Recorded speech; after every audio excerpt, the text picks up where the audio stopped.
Gabrielle climbed into bed on one side, Cassidy on the other. There was distance between them, but not much. The kind of space filled with unspoken things. Neither spoke. Both listened. To breaths, to quiet, to something wordless and growing between them. After a while, Cassidy whispered into the darkness, "Is this part of the contract?" Gabrielle swallowed, her voice unsteady for the first time. No. Definitely not. Cassidy smiled into her pillow, heart traitorously loud.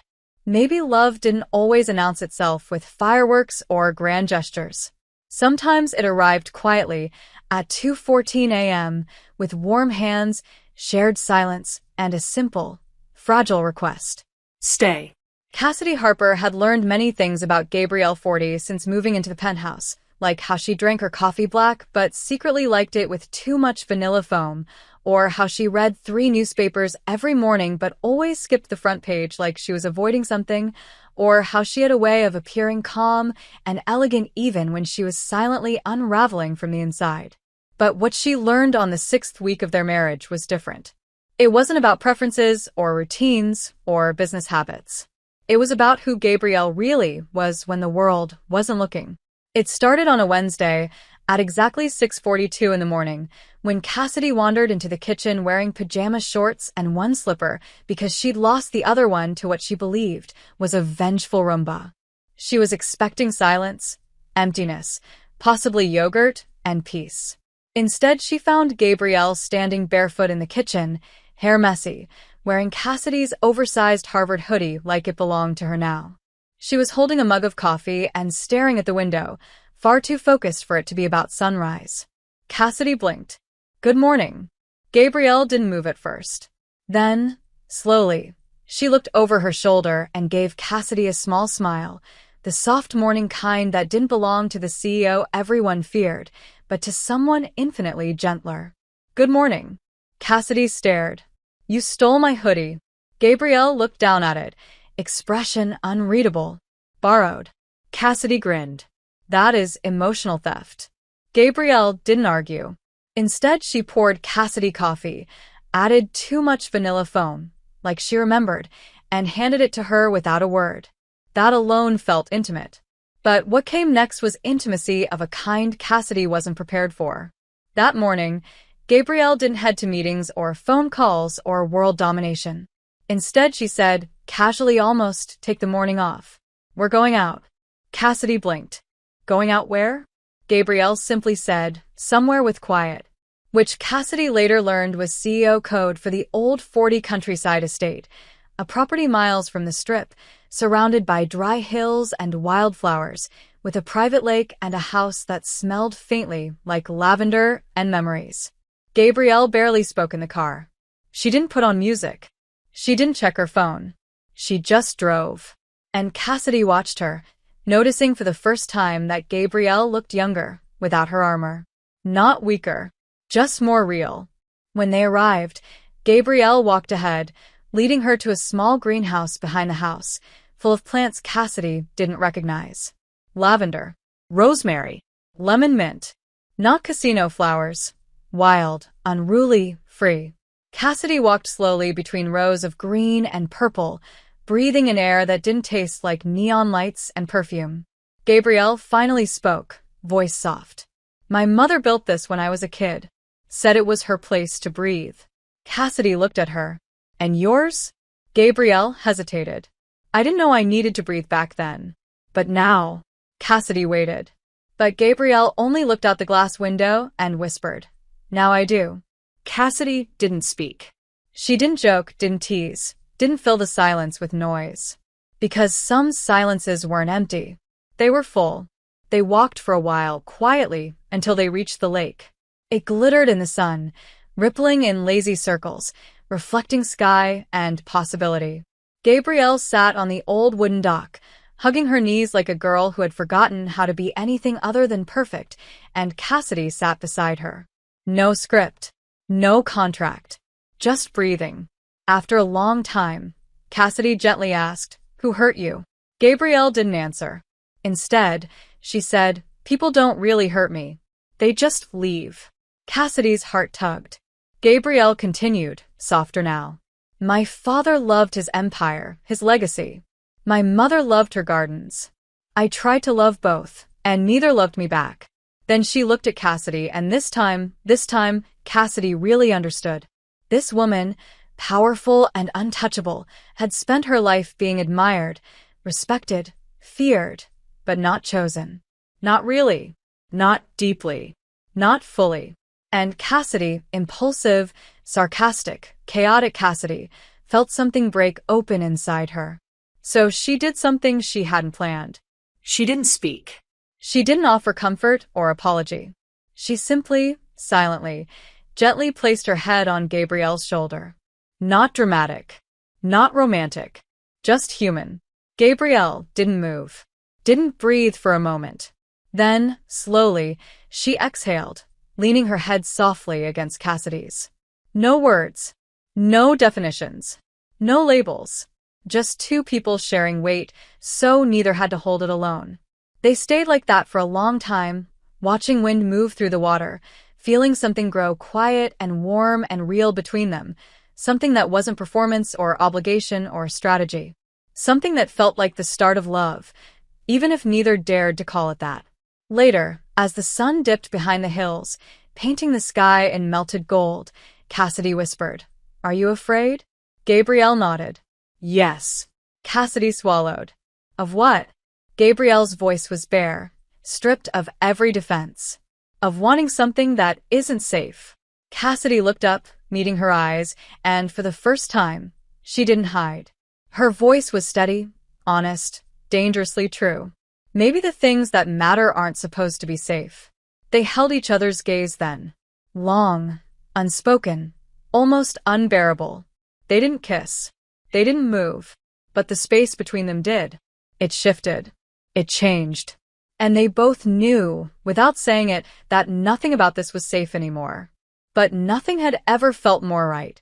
Cassidy Harper knew something had shifted the moment they returned from the lake house. It wasn't dramatic. There were no fireworks or thunderclaps or violins playing in the background. But something was different.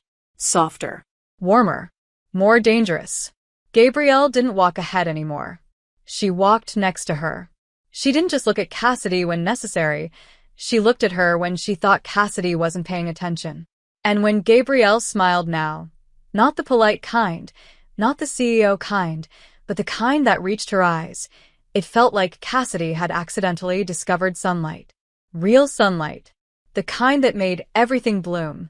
Days passed quietly, but not quietly at all. Their routines remained the same, yet meant something entirely new. Breakfast used to be formal, distant, efficient. Now, Gabrielle sometimes sat on the counter, barefoot, eating Cassidy's cereal and pretending she didn't like it even though she very clearly did. Cassidy would roll her eyes and say, "You're doing it wrong," and Gabrielle would answer, "I'm the CEO of breakfast now," and Cassidy would laugh in a way that didn't feel dangerous, even though it absolutely was. One evening, Cassidy was in the kitchen making tea, humming to herself, when she felt eyes on her. She turned. Gabrielle was leaning against the doorway, arms crossed, hair loose, expression unreadable, but intense in that way that made Cassidy forget how gravity worked. "You hum when you're happy," Gabrielle said softly. Cassidy blinked. What? "You never hummed when you first moved in. But you do now." Cassidy froze, because it was true. And because Gabrielle had noticed. Cassidy smiled slowly, dangerously. "Does that mean you pay attention to me, 40? Gabrielle didn't look away. "Always." The word hung there, heavy, thick, real. Cassidy didn't respond. She couldn't. Something fluttered in her chest, too big to hide behind sarcasm this time. They started spending evenings on the balcony, watching the city lights. Sometimes they talked. Sometimes they didn't. Strangely, the quiet felt louder. One night, after a charity event where Gabrielle spent an unusual amount of time pretending not to be jealous of a very friendly cocktail waitress, Cassidy dropped her heels in the hallway, dramatically collapsing onto the living room floor. "I'm done," she groaned. Emotionally, spiritually, legally. "I will never stand again." Gabrielle walked over, dropping gracefully beside her on the floor, still in her silk dress. heels tossed somewhere unseal-like. Cassidy looked at her. You know you don't have to sit on the floor just because I am, right? Gabrielle shrugged. Maybe I want to. Cassidy stared at her. Really stared. It was the first time she fully noticed how Gabrielle looked when she wasn't trying to look like anything. Barefoot, silk, messy hair, tired eyes, beautiful. The kind of beautiful that wasn't made in boardrooms or by photographers. It was made by truth. Cassidy whispered, barely brave, barely steady. You don't always have to be composed. Gabrielle's eyes flickered. And you don't always have to pretend you're not scared. Cassidy inhaled. Silence. Electricity. No cameras. No contract. Just them. Inches apart. Breathing too carefully. Feeling too much. Gabrielle's voice was soft but steady. Tell me something real. Cassidy's heart stuttered. Then, quietly, truthfully, terrifyingly, I don't think I know how to keep this pretend anymore. Gabrielle's breath caught, softly, sharply. Then she moved closer, not much, just an inch, but it felt like crossing a border no one could return from. Her voice was barely a whisper. Then don't. The silence that followed wasn't empty. It was full. Cassidy didn't think. Her hand moved first, brushing gently against Gabrielle's. Gabrielle didn't pull away. Instead, she turned her hand, fingers tangling with Cassidy's like it was something she'd been waiting to do for a very long time. Their breathing changed. Slower. Unsteady. Real.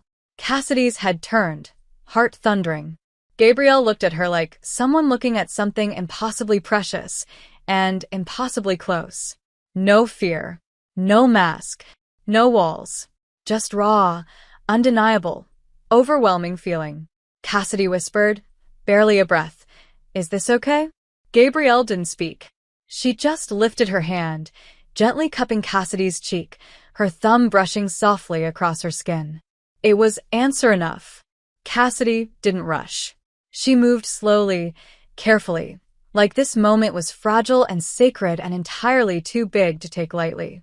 And then there it was. The first kiss. Soft at first, gentle, hesitant, like a question neither yet dared to ask.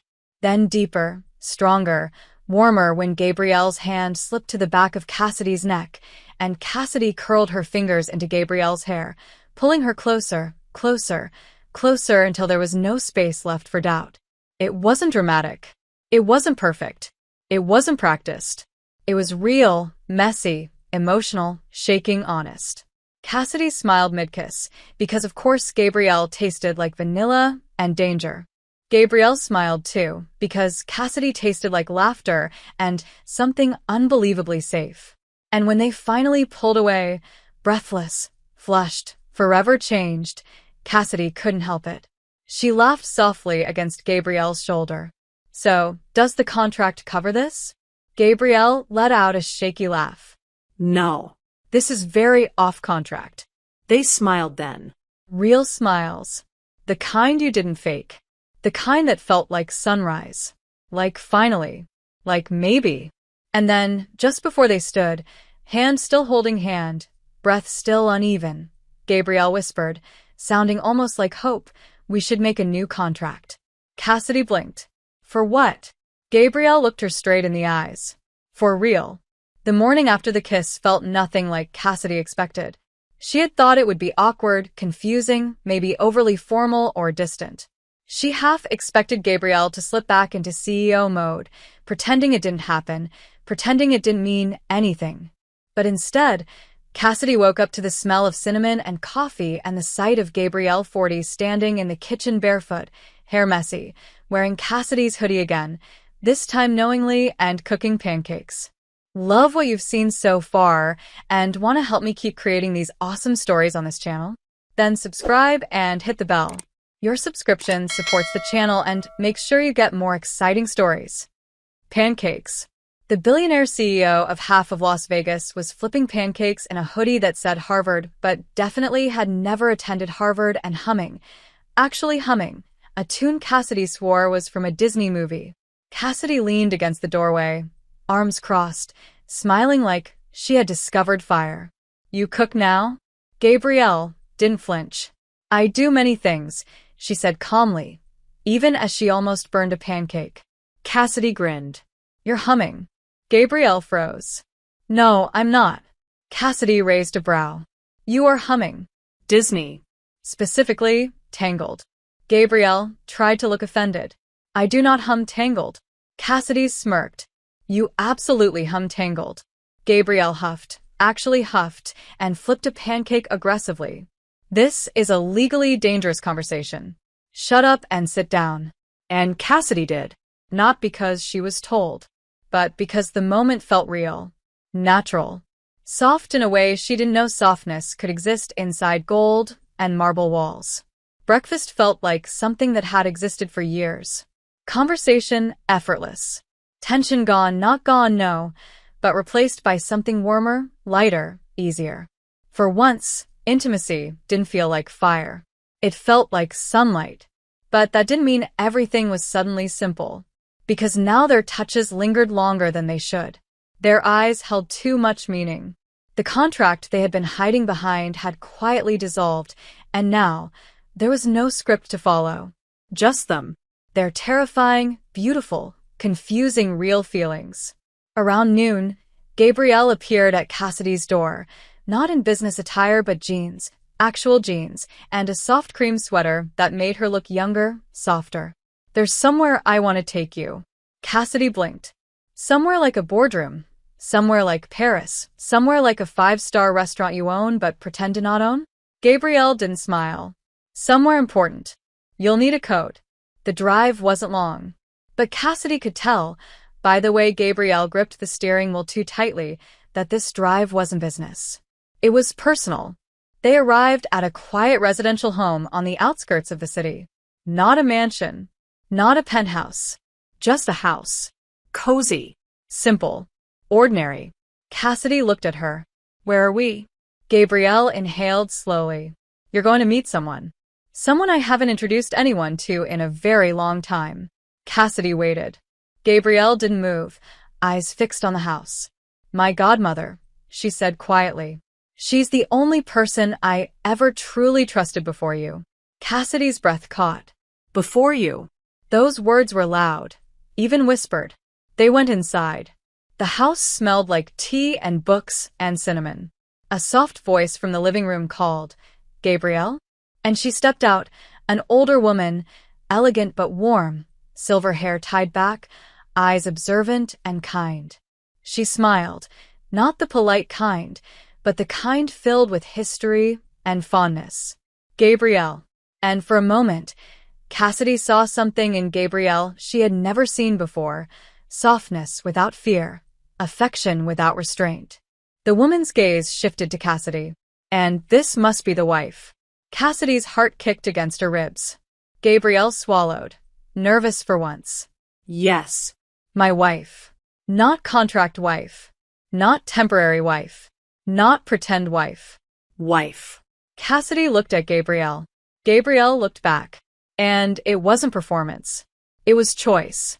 The godmother smiled knowingly. The kind of smile that said she had seen through everything long before Gabrielle did. She invited them inside for tea. Not fancy tea. Warm, herbal tea served in mismatched cups. The woman asked questions, not about business, not about numbers, but about Cassidy herself. What she loved, where she grew up, what made her laugh. Cassidy answered honestly. Because somehow, she understood this wasn't an interview. It was permission. Permission to matter. At one point, the woman said softly, You make her look alive. Cassidy blinked. Gabrielle wasn't looking at her godmother. She was looking at Cassidy. Alive. Later, when they stepped outside to leave, the woman hugged Gabrielle, then hugged Cassidy too, whispering, she needed someone who didn't fear her. And you? You don't fear her at all. Cassidy smiled. Oh, I fear her. Sometimes. But not the parts that matter. The woman nodded knowingly. Good. Those are the parts she hides. They left in silence. The car ride back to the city was quiet, but not uncomfortable. Just heavy. Meaningful. Cassidy stared out the window, heart full. Gabrielle kept her eyes ahead, hands steady on the wheel. And then, Halfway home, Gabrielle's voice, soft, cautious, hopeful, broke through the quiet. I've never introduced anyone to her. Not even when I was. She trailed off. Cassidy waited. Loved someone? Gabrielle didn't answer. She didn't need to. Cassidy looked at her, voice gentle. Why me? Gabrielle didn't look away from the road, but her answer was clear, steady, heartbreakingly real. Because you're not afraid to see the parts of me that aren't perfect. And you don't make me hide them. Cassidy couldn't breathe for a moment. Not because it hurt, but because it felt like the opposite of pain. Like something just beginning. Something rare. Something real. Gabrielle reached across the console, fingers brushing Cassidy's hand. Not an accident. Not a rehearsed gesture. Just touch. Real, warm, quiet touch. And Cassidy took her hand. No words. Just that. And somewhere between the Cinnamon House and the Vegas skyline, something softly, irrevocably changed. Cassidy had never been afraid of complicated things.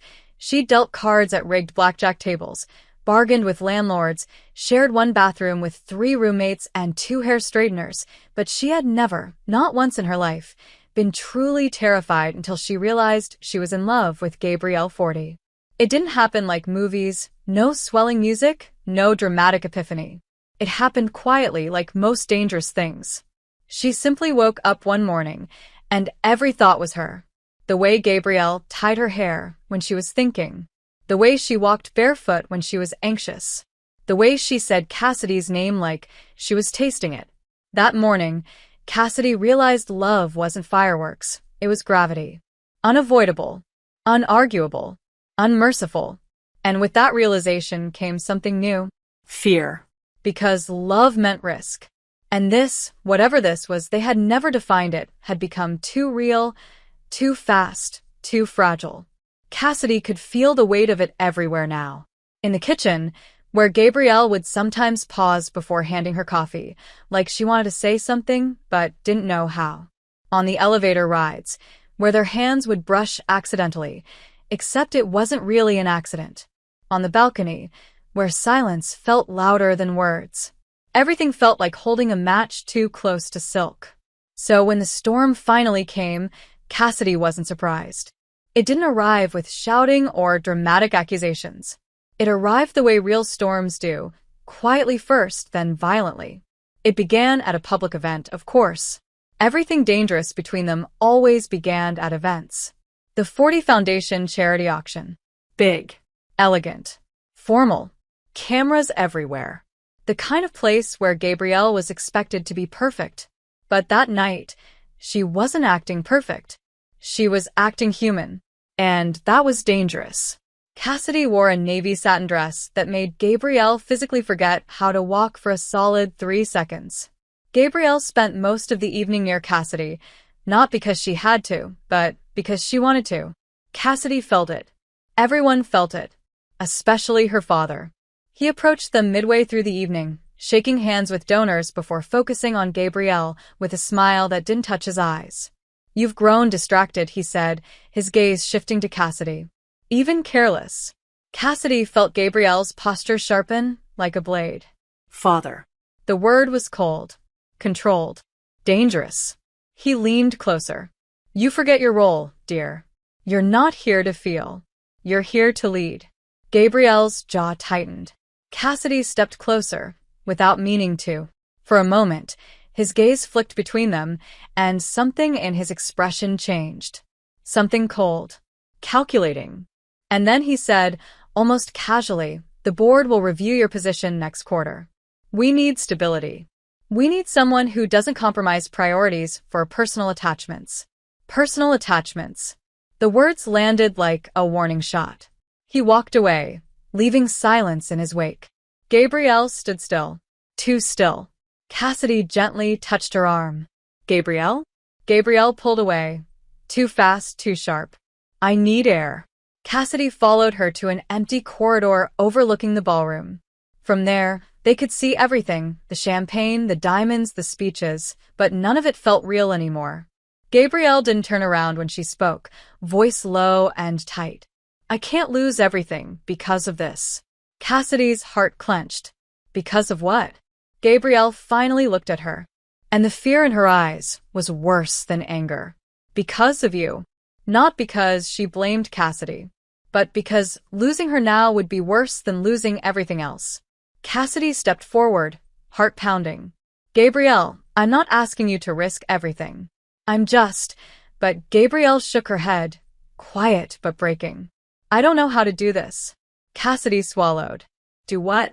Feel something real, without breaking everything else.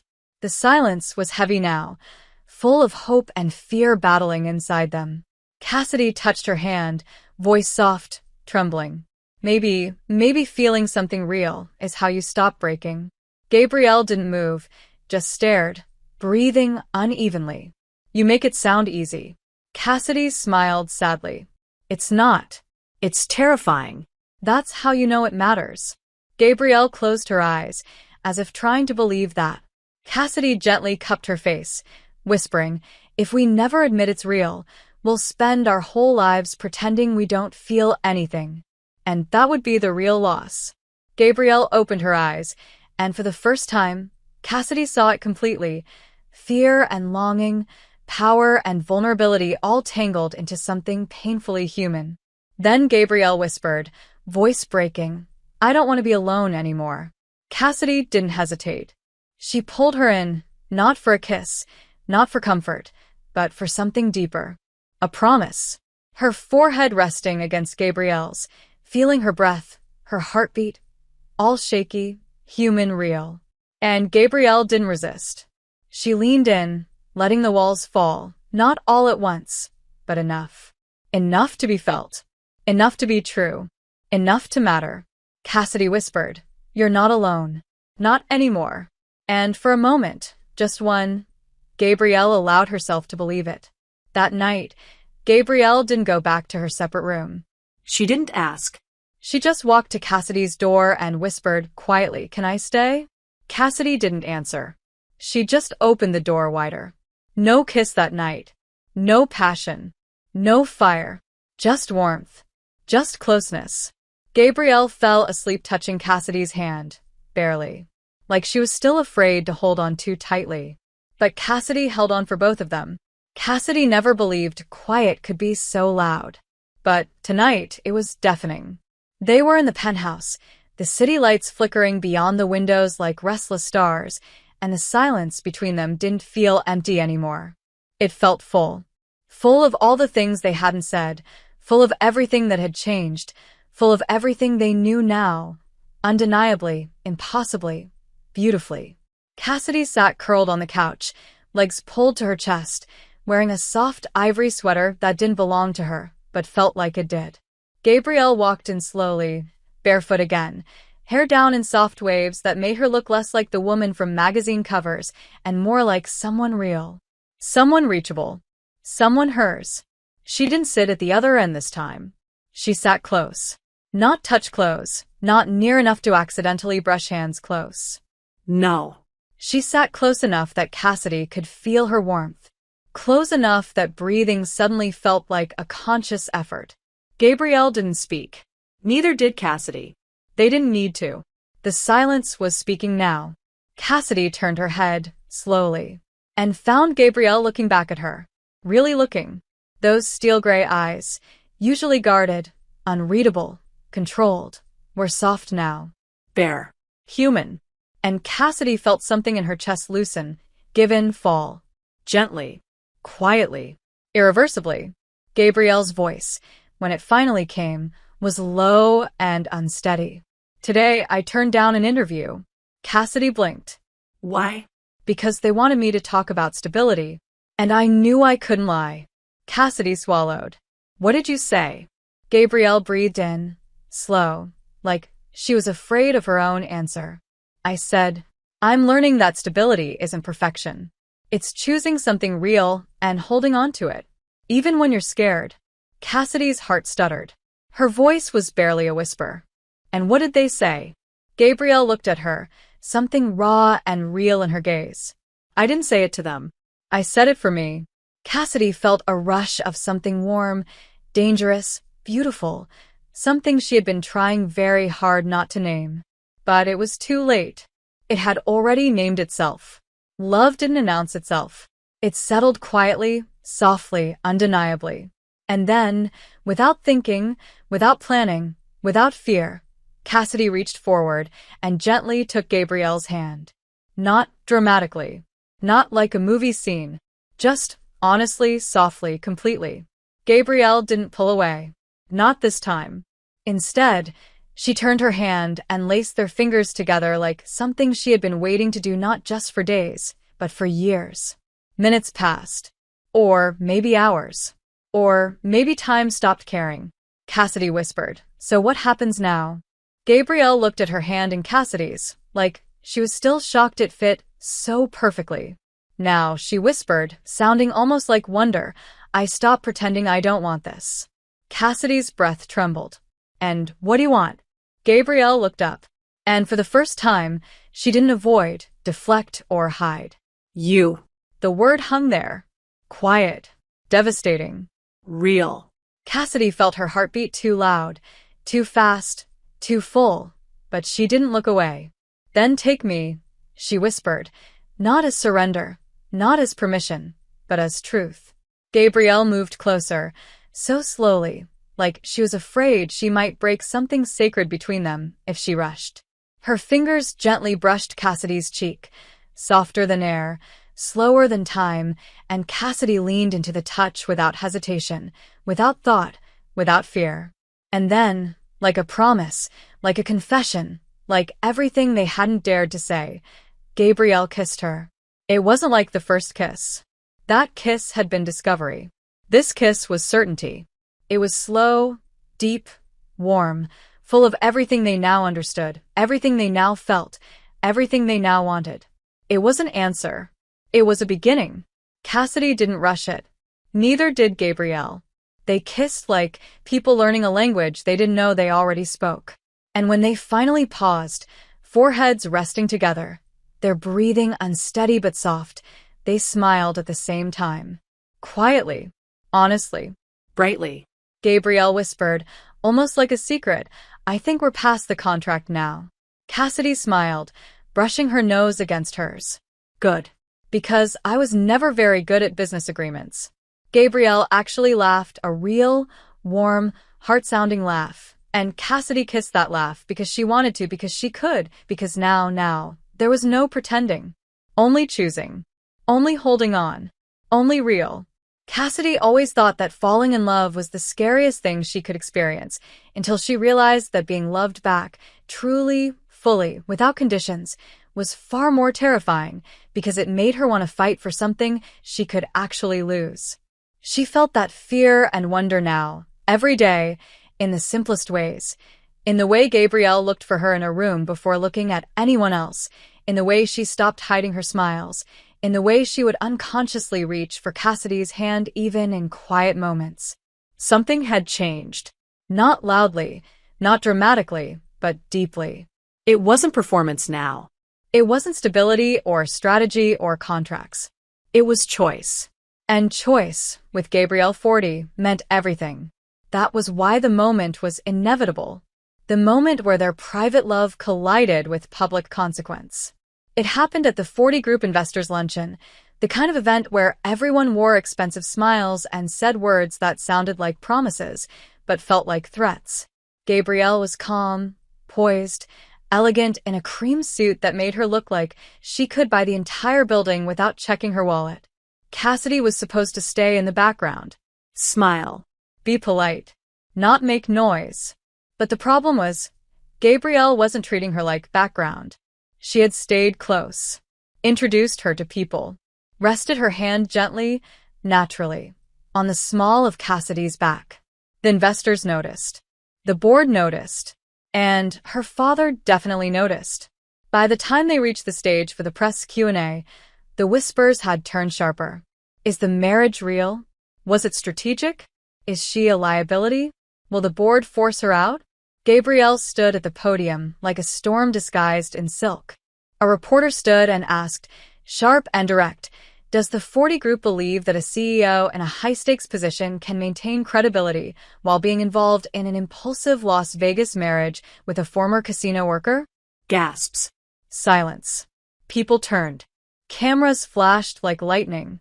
Cassidy felt her pulse explode in her ears. She knew what Gabrielle had to do. She had to deny. To protect her. To protect them both. To protect everything. Their eyes met, and Cassidy gave a small nod.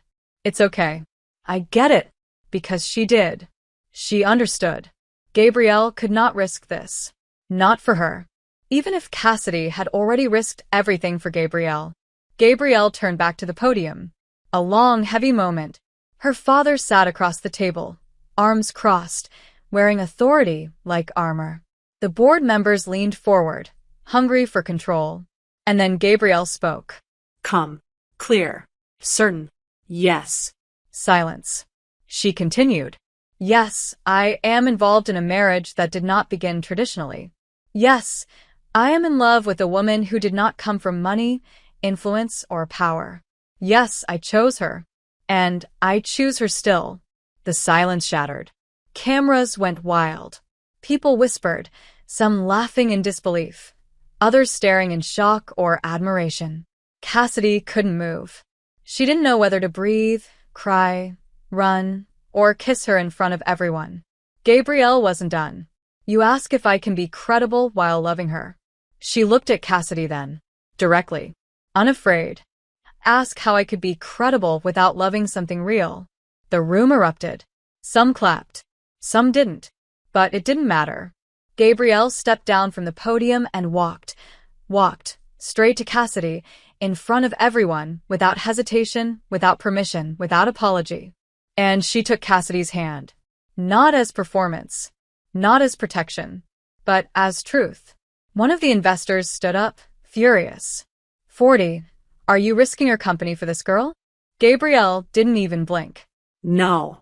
I'm leading it, for the first time, because I'm finally not hiding. Her father rose too, face unreadable. He approached them, eyes flicking between their joined hands, between the flashes of cameras, between the cracks of control and rebellion. And then he said something that shook them both. You look free. Gabrielle froze. Cassidy did too. He didn't smile, didn't approve, didn't transform suddenly into a warm father figure. But he didn't stop them. Not this time. The luncheon ended in chaos. Questions everywhere. Business analysts whispering, media scrambling. But the chaos wasn't unbearable. Because they walked through it together. When they finally returned to the penthouse, exhausted, overstimulated, silent, Cassidy didn't speak. Didn't joke. Didn't tease.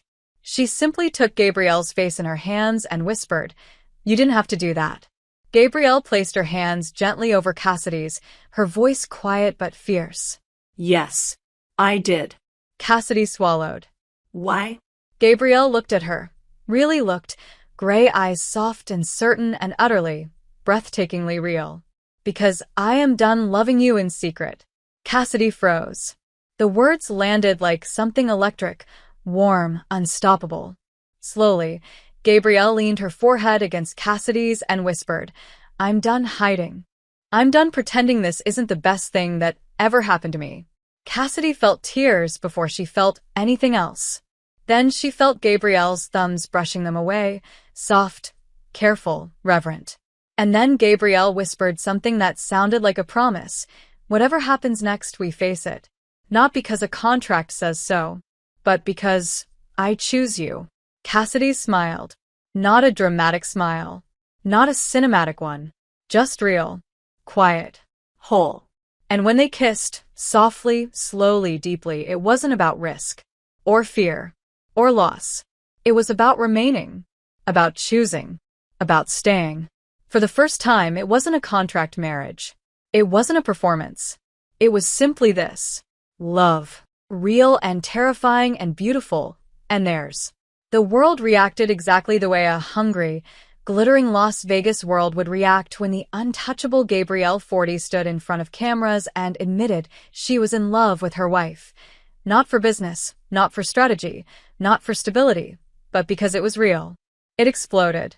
News outlets played the clip on repeat, her voice calm and certain, saying, "I choose her." Headlines appeared hours later. Ice Queen melts. Gabrielle 40 in love. 40 heir breaks tradition. Who is Cassidy Harper? Paparazzi swarmed. Some were cruel, gold digger, opportunist, illusion. Some were romantic, real love, unexpected love, brave love. Business critics asked if this would weaken 40 Group. But something strange happened. It didn't weaken it.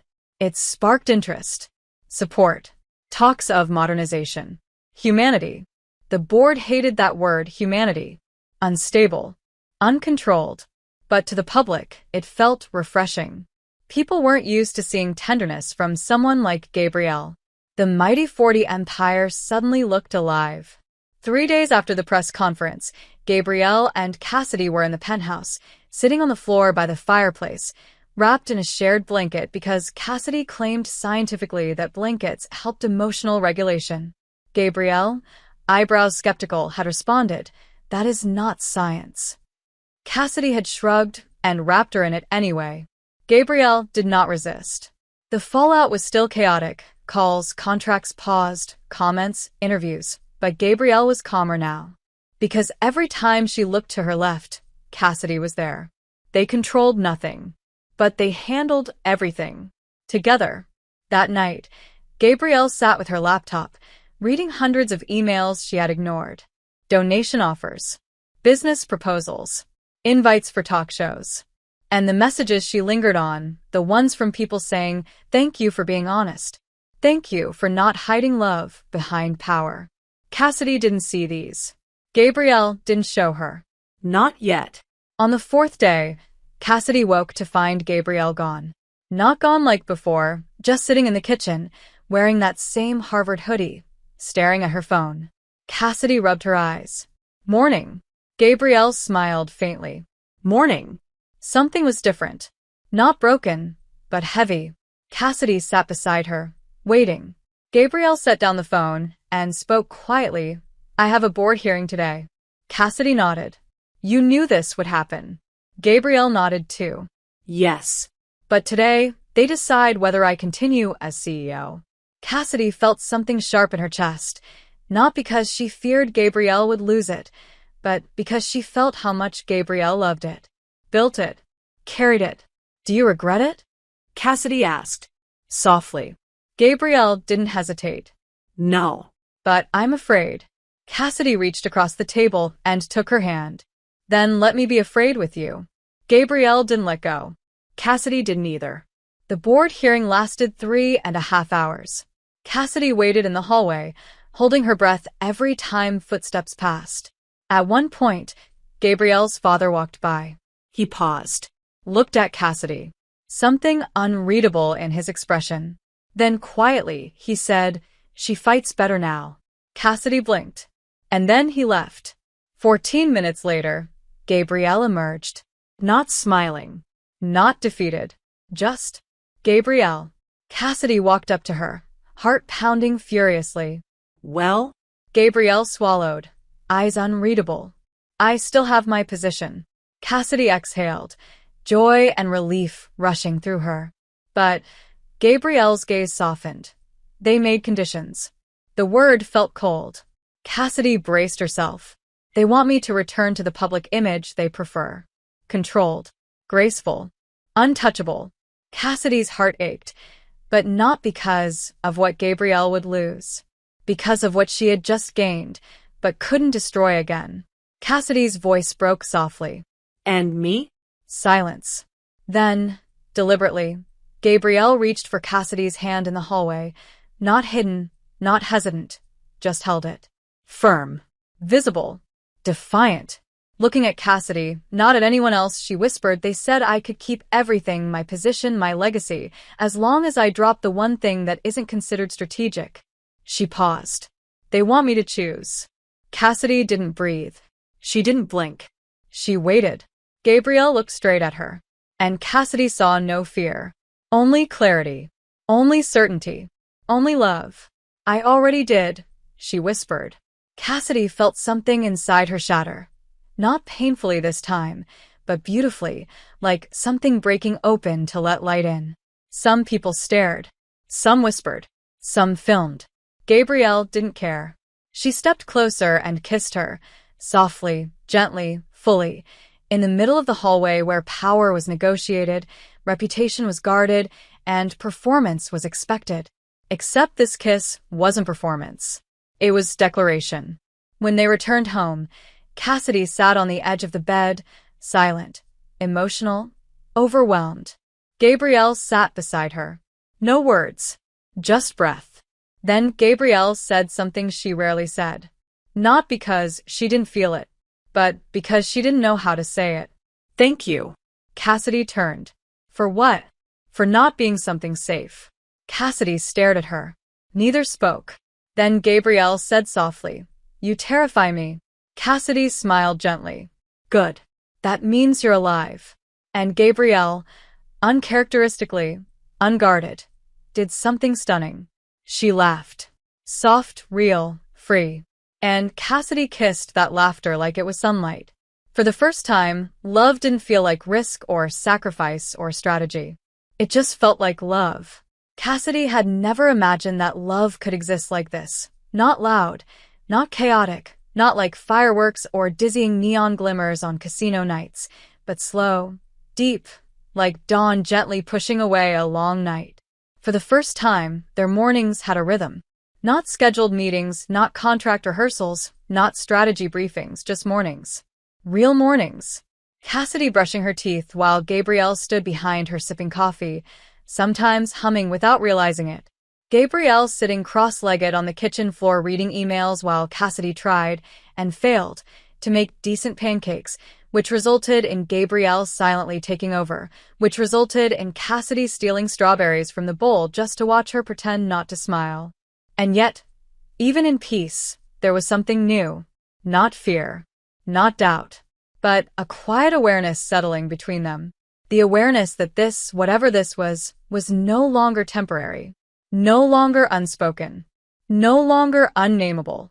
Cassidy felt it one afternoon when Gabrielle had just finished a conference call from her home office and suddenly appeared in the doorway of the living room, not with business updates, not with contracts, but with 4 words that made Cassidy drop her blanket, her cereal, and possibly her ability to speak.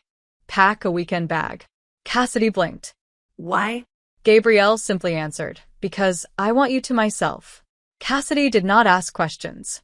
She packed too many clothes, 3 types of cookies, a camera, 2 books she knew she wouldn't read, and a hoodie she had definitely stolen from Gabrielle. They drove out of the city, past the strip, past the boardrooms, past everything loud, and kept driving until Las Vegas began to look like a glittering memory they didn't quite belong to anymore. They arrived at a place Cassidy had never seen, an old, renovated farmhouse surrounded by wildflowers and open sky, the kind of place where you didn't need clocks or answers. Only breathing. Only choosing. Gabrielle helped her out of the car, hands lingering longer than needed. Cassidy teased her. "Is this the part where you reveal you're secretly a ranch owner?" Gabrielle raised an eyebrow. "I do not own a ranch. I own 3 horses. They are emotionally complicated." Cassidy laughed. Gabrielle smiled. Ease settled. That weekend, there were no media calls. No shareholders. No security teams. Just them. Just laughter. Just slow walks at sunset. Cassidy collecting wildflowers while Gabrielle pretended not to be watching her with too much softness. Just evenings curled up on the couch, Cassidy resting her head in Gabrielle's lap while they talked about anything that wasn't strategic, favorite childhood teachers, worst hairstyles, fears, dreams, things they had never told anyone else because no one had ever stayed long enough to listen. On Saturday night, sitting beside the fire pit under a sky that felt too huge to keep secrets, Cassidy whispered, "Do you ever miss your old life?" Gabrielle paused. Then, instead of answering, she reached for Cassidy's hand, slowly, gently, all at once. "This is the first life that feels like mine." Cassidy didn't reply. Her heart was too full. On their last morning, they watched sunrise wrapped in one blanket, silence soft but full. Cassidy felt something different in the way Gabrielle held her. Not just close, but steady. Present. Fearlessly present. Gabrielle finally spoke, voice soft but certain. Cassidy, do you know what you've done to my life? Cassidy looked at her, startled. Gabrielle continued. You didn't make it easy. You didn't make it perfect. But you made it honest. Cassidy didn't speak. She couldn't. Then Gabrielle drew a slow breath. And I don't want to build perfect things anymore. I want to build honest things. Cassidy turned, every heartbeat loud, full, wild. Gabrielle reached into the pocket of her sweater, not pulling out a ring, not staging a scene, but holding something small, simple, folded. A piece of paper. Cassidy frowned. Gabrielle gave it to her. Cassidy unfolded it. It wasn't legal paper. It wasn't a contract. It was notebook paper, creased, handwritten, imperfect. Rules. Typed before. Now crossed out. Rewritten. By hand. Rule number 1, no more pretending. Rule number 2, choose each other. Every day. Even when it's hard. Rule number 3, no end date. Cassidy looked up, tears falling before she even understood she was crying. Gabrielle gently wiped one away with her thumb, voice unsteady but bright. I don't want another contract with you, Cassidy Harper. A long pause. I want a life. Cassidy laughed through her tears as the sun rose, melting everything cold. She threw her arms around Gabrielle, burying her face in her shoulder. No rehearsed answers. No stage lights. Just warmth. Just home. Just love. Real, deep, terrifying, glorious love. And Gabrielle, who had built empires, won battles, controlled everything, held the woman who had undone her and whispered like a vow, no more contracts. Just us. And Cassidy whispered back through a smile she couldn't contain. Just us. Cassidy never imagined that real happiness wouldn't feel like fireworks or carnival lights or neon Vegas glitter. Instead, it felt like a quiet morning in the penthouse kitchen, wrapped in a soft blanket, drinking coffee while Gabrielle read the newspaper. Barefoot, hair messy, her reading glasses slightly crooked in a way that made Cassidy's heart flip every time she looked at her. Love didn't feel like a dramatic rush anymore. It felt like belonging. Like waking up and knowing someone else was awake in the world who saw you clearly and still, somehow, stayed. Weeks passed since the mountain retreat. The world outside still buzzed with gossip, attention, speculation. But in their home, in their weird, beautiful, imperfect life together, it felt like peace. Like safety. Like home. But Cassidy felt something else too. Something new. It wasn't fear. It wasn't doubt. It was certainty. The certainty that this wasn't just a season or a chapter or a contract. This was a beginning. One night, on a random Thursday after work and meetings and spilled coffee and burnt lasagna, Cassidy noticed something. Gabrielle was laughing. Not a rare phenomenon anymore, but still precious. She was sitting cross-legged on the living room rug, surrounded by disastrous lasagna remains, laughing at Cassidy's terrible attempt at fine dining. Cassidy watched her like someone watches sunlight through a window, soft, quiet, grateful. And that was the moment Cassidy realized she didn't want a contract. She didn't want a temporary miracle. She didn't want to look back one day and say, "Oh, that was a beautiful accident." She wanted permanence. Not perfection. Just permanence. A choice that stayed. And the terrifying, beautiful part? She knew Gabrielle wanted it too. She could see it in the way Gabrielle touched her, slow, reverent, like she was holding something she wasn't planning to let go. She could see it in the way Gabrielle reached for her hand in public, not hiding, not apologizing, not performing, just choosing. The proposal didn't happen that day, or the next, or the romantic weekend after that. It happened on a Tuesday morning while Cassidy was brushing her teeth, wearing mismatched socks and playing music too loudly. Gabrielle appeared in the doorway. No heels. No makeup. No armor. She wasn't dressed for power. She was dressed for home. Cassidy smiled at her in the mirror, foam toothpaste around her mouth. Gabrielle didn't smile back in the usual way. She just watched her. Quietly. Deeply. Then she walked over, slow, barefoot, unhurried, and turned off the faucet. Cassidy frowned softly. "Everything okay?"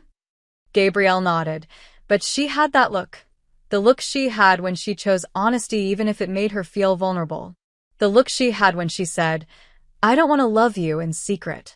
The look she had when she held her hand in that boardroom hallway and didn't let go. The look she had when she said, "I want a life." And bluntly, softly, vulnerably, she whispered, "I bought something. And I don't know how to give it to you properly." Cassidy blinked. "What did you buy?" Gabrielle didn't answer. Instead, she opened her hand. And there it was. Not a standard ring. Not flashy. Not elaborate. Not perfect. It was simple. Delicate. A thin silver band, hand-forged, slightly uneven, intentionally flawed. Authentic. Cassidy stared at it. Then stared at her. Gabrielle swallowed, voice unsteady. "There are rings prettier, more expensive. But I didn't want perfect. I wanted real." Cassidy couldn't speak. Didn't try. Gabrielle continued, voice trembling now. "The first time I married you, it was a mistake. The second time, it was a contract. But if you let me..." She drew a long breath, steadying herself. "I want to marry you a third time.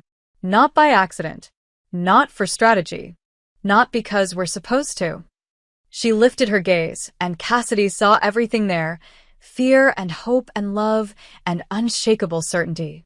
"I want to marry you because I am better in your life than I have ever been in my own." Cassidy didn't hear sound after that. Just heartbeat. Just warmth. Just tears she didn't remember deciding to cry. She didn't even realize she was moving until she collided into Gabrielle's arms, nearly knocking the ring out of her hand. She held Gabrielle's face, half laughing, half shaking, fully breathless. "You're asking me to marry you in the bathroom?" Gabrielle looked like she might actually panic. "Do you want something better?" "I can." Cassidy kissed her. Not to silence her, but to answer her. Then she whispered, against her lips, "I don't want better. I want this." And only then did Gabrielle smile, through tears she never used to let herself cry. Cassidy took the ring from her, holding it with trembling fingers. "Put it on me." Gabrielle did. Slowly, reverently, as though sealing something sacred. Cassidy looked at the imperfect ring on her finger, and it was perfect. Perfectly, impossibly real. They both started laughing then, the kind of laughing that feels like breathing after a long time underwater. It wasn't dramatic. It wasn't cinematic. It was quiet, tender, deeply human. They didn't plan the wedding that night. They didn't tell the world. They didn't rush to send invitations or schedule photographers or prepare speeches. They just stayed like that, two flawed, soft, real people, heartbeat steady, breaths calm, future open. Cassidy traced Gabrielle's hand and whispered, "No contracts." Gabrielle nodded. "Just us." And that was enough. Enough for now. Enough for forever. Cassidy always imagined weddings happened in perfect places, grand halls, flower-filled courtyards, candlelit gardens. But when the day actually came, it wasn't any of those things. It was an old greenhouse on the edge of the desert, filled with string lights and wildflowers and mismatched chairs, smelling faintly of vanilla, lavender, and sunlight. No reporters. No investors. No tuxedoed politicians or magazine photographers. Just people who knew them, really knew them. Not the CEO and her wife. Not the headlines. Not the rumors or the spectacle. Just Gabrielle and Cassidy. Real. Steady. Changed. The guest list was small. Gabrielle's godmother sat in the front row, smiling like she had known this would happen all along. Cassidy's 3 chaotic former roommates cried before the ceremony even started. The CFO awkwardly adjusted his tie because he had no idea how to not look like he was at a business meeting. Even Gabrielle's father came.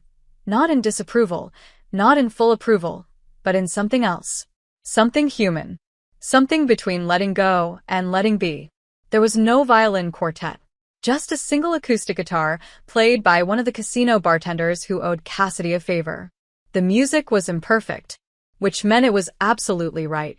Gabrielle stood at the front, Not wearing the designer suit the stylist had offered, but a simple cream dress with sleeves that brushed her wrists softly, hair loosely tied back. She looked nothing like the magazine covers, nothing like 40 Group's polished icon. She looked younger, easier, brighter.